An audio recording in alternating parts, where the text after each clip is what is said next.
Empire is characterized by a fluidity of form, an ebb and flow of formation and deformation, generation and degeneration. To say that imperial sovereignty is defined by corruption means, on the one hand, that empire is impure or hybrid, and on the other, that imperial rule functions by breaking down. Here, the Latin etymology is precise, cum rumpere, to break. Imperial society is always and everywhere breaking down, but this does not mean that it is necessarily heading to ruin.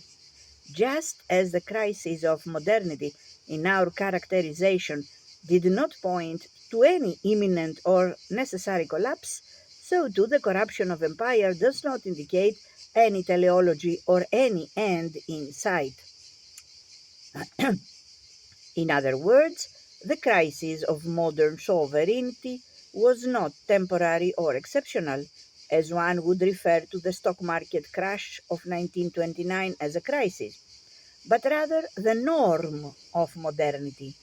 In a similar way, corruption is not an aberration of imperial sovereignty, but its very essence and modus operandi.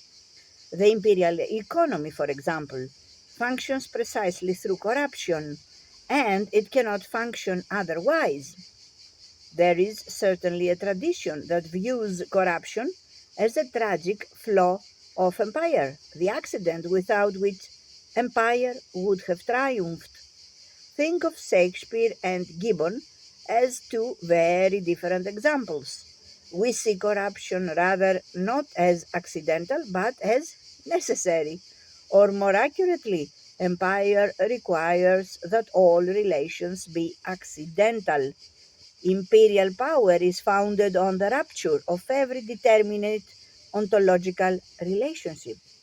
Corruption is simply the sign of the absence of any ontology. In the ontological vacuum, corruption becomes necessary, objective. Imperial sovereignty thrives on the